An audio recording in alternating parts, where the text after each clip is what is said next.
Imagine waking up one day with a memory so vivid, so utterly real, that it feels like yesterday. But there's a problem. That memory simply cannot exist. It's a moment from a life that isn't yours, a conversation you never had, a place you've never been. What if this wasn't a dream, but a fragment of someone else's past, somehow lodged in your own mind? For thousands of people across the globe, this isn't a hypothetical thought experiment, but a terrifying, inexplicable reality. This phenomenon, known as false memories, but perhaps something far more profound, shatters our understanding of self, identity, and consciousness itself. To truly grasp the unsettling nature of these impossible memories, we first need to understand what defines a typical memory and how easily it can be manipulated. For decades, psychologists have explored how our brains construct and reconstruct past events. We now know that memory isn't a perfect recording device. It's more like a storyteller, constantly editing, embellishing, and sometimes outright fabricating details. Elizabeth Loftus, a pioneering researcher in this field, has shown extensively how easily people can be induced to remember events that never happened, from riding in a hot air balloon to being lost in a shopping mall as a child. This is the realm of the classic false memory, where suggestion or misinformation reshapes our perception of the past. The Mandela Effect is a more collective version of this, where large groups of people share a common, incorrect memory, like the belief that Nelson Mandela died in prison in the 1980s, or that the Berenstain Bears were spelled Berenstein. These are fascinating, but they usually boil down to collective confusion, misremembering, or the power of suggestion.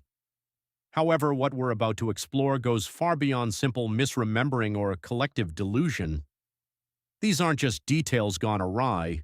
These are entire, fully formed, deeply personal memories of events that, by all logical accounts, could not have been experienced by the individual holding them.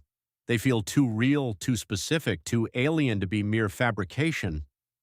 They are fragments of a different reality, bleeding into our own, leaving their recipients haunted by a past that isn't theirs. Now let's step beyond the textbook explanations and into the chilling personal accounts that defy easy categorization. Consider the case of Sarah, a 34-year-old woman with a perfect, pristine life. One morning she woke from a dream, not with the usual foggy residue, but with an excruciating phantom pain in her left forearm. When she instinctively gripped the spot, a memory flashed into her mind, not of a dream, but of a searing hot plate, falling and burning her deeply. She saw the scar on her arm, the red puckered flesh, felt the terror. Yet when she looked down at her own arm, there was nothing. No scar, no mark, no history of such an injury. The memory was so potent, so visceral, that for weeks she found herself gingerly touching her arm, half expecting to feel the raised skin. It was as if another Sarah, in another life, had suffered that burn, and the memory had somehow transferred. Then there's David, a man in his late 20s, a software engineer with no military background whatsoever. One evening, while watching a documentary about the Vietnam War, he felt a profound sense of déjà vu, but it rapidly escalated into something far more intense.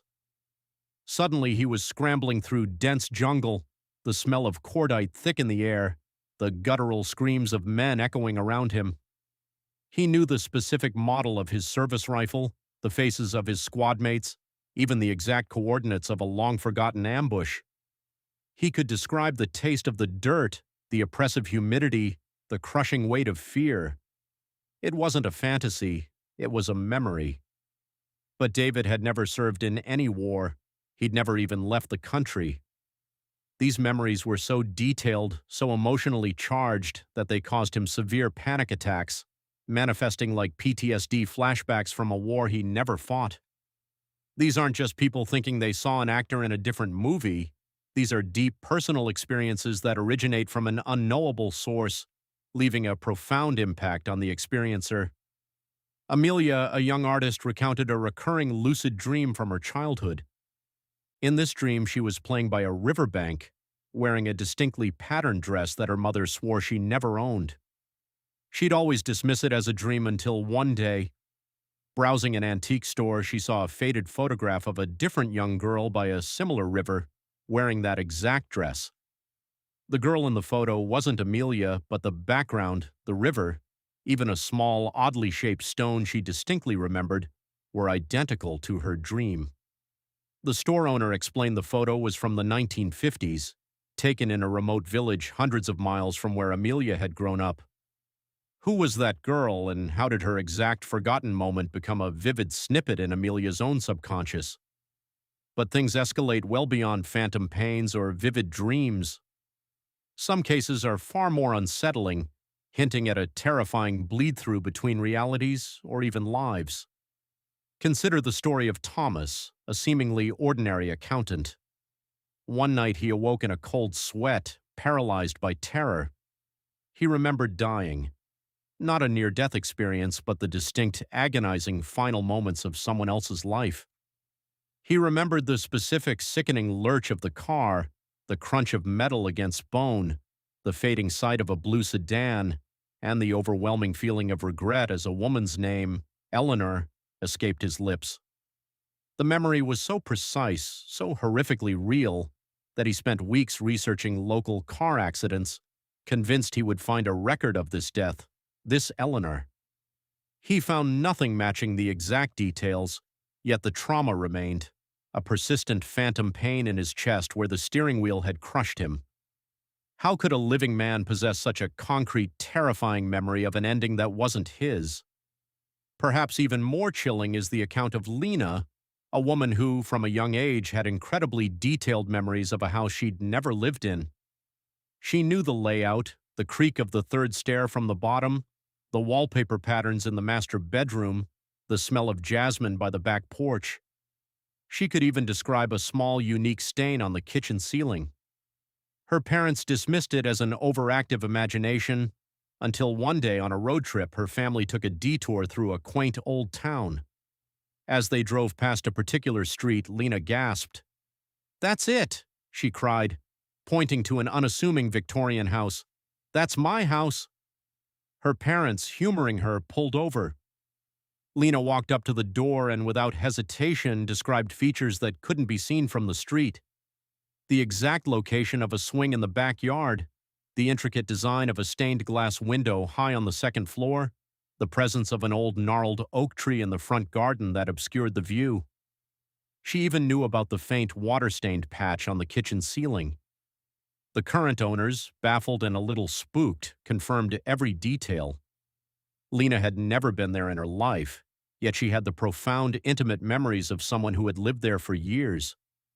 Was this remote viewing a glimpse into a past life, or something more inexplicable, a cross-temporal echo of consciousness? These aren't just isolated incidents. They represent a pattern, a disturbing thread woven through the fabric of human experience, hinting at a truth far stranger than fiction. Some theorize that these are echoes of parallel universes, moments of quantum entanglement where our timelines briefly cross. Others propose a form of collective unconscious, a vast reservoir of human experience that can sometimes leak into individual minds. Still others whisper of past lives, but even that doesn't fully explain the specific single-event memories that appear so randomly. To this day, we may never truly know the source of these impossible memories. Are they glitches in the matrix of our existence? Are they proof of alternate realities, briefly brushing against our own? Or are they something even more profound, a testament to the interconnectedness of all consciousness, a terrifying demonstration that our individual minds are not as isolated as we believe? The implications are staggering. If our memories can be invaded, overwritten, or supplemented by those of others, then what does that say about our sense of self, our personal history, our very identity? The line between me and not me blurs, leaving us with the chilling realization that perhaps, just perhaps, the past is not a fixed, singular narrative, but a chaotic tapestry where threads from countless lives can intertwine, leaving fragments of forgotten worlds lodged in our minds. As science grapples with the edges of quantum physics and the nature of consciousness, these impossible memories stand as a stark, inexplicable challenge to everything we think we know. If you want to dive deeper into the mysteries of the mind and reality, The next video explores the chilling phenomenon of shared dreams and whether entire groups of people can access the same psychic landscape. Just how much of our reality is truly our own